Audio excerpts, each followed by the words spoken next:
నేను చైతన్య. మా తరగతి గదిలో ఒక అందమైన ఉదయం. సూర్యుడు కిటికీల గుండా లోపలికి వస్తుండగా టీచర్ భావనగారు చిరునవ్వుతో ఉత్సాహంగా క్లాస్లోకి వచ్చారు.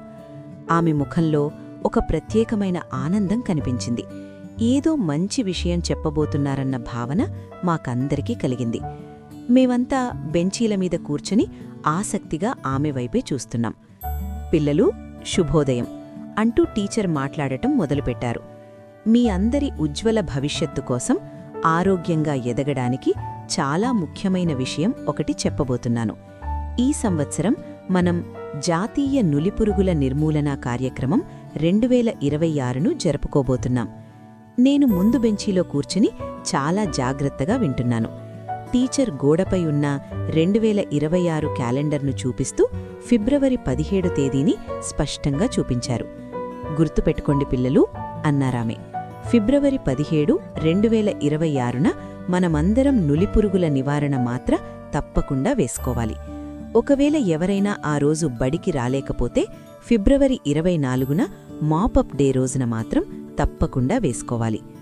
అప్పుడే నాకొక సందేహం వచ్చింది. నేను చెయ్యెత్తాను. టీచర్, అసలు ఈ నులిపురుగులంటే ఏమిటి? అవి మనకు ఏం చేస్తాయి? ఎందుకు అంత ముఖ్యమని చెప్తున్నారు అని అడిగాను. టీచర్ నవ్వుతూ నా వైపు చూసి చెప్పారు, చాలా మంచి ప్రశ్న చైతన్య. ఈ నులిపురుగులు మన కడుపులోకి వెళ్లి మనం తిని ఆహారంలోని మంచి పోషకాలను దొంగిలిస్తాయి. అంతేకాదు, మన రక్తాన్ని కూడా పీలుస్తాయి. అది విన్నాక నాకు కొంచెం భయం వేసింది. టీచర్ ఇంకా చెప్పారు, దీనివల్ల మీకు రక్తహీనత వస్తుంది, ఎప్పుడూ నీరసంగా ఉంటుంది, అలసటగా అనిపిస్తుంది, చదువుపై దృష్టి పెట్టలేరు, ఆటలు కూడా సరిగ్గా ఆడలేరు.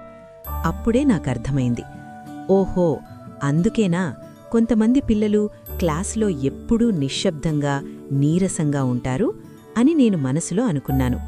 అప్పుడు టీచర్ చిరునవ్వుతో చెప్పారు, భయపడకండి పిల్లలు, దీనికి పరిష్కారం మన చేతుల్లోనే ఉంది. శుభ్రతే అసలు రక్ష. ఆ తర్వాత ఆమె చెప్పిన అలవాట్లు నాకు ఇప్పటికీ బాగా గుర్తున్నాయి. భోజనం చేసే ముందు, టాయిలెట్కి వెళ్లిన తర్వాత సబ్బుతో చేతులు కడుక్కోవాలి. గోళ్లను ఎప్పటికప్పుడు కత్తిరించుకోవాలి. బయట తిరిగేటప్పుడు చెప్పులు తప్పకుండా వేసుకోవాలి. కాచి వడపోసిన నీరు తాగాలి, పండ్లు కడిగి తినాలి.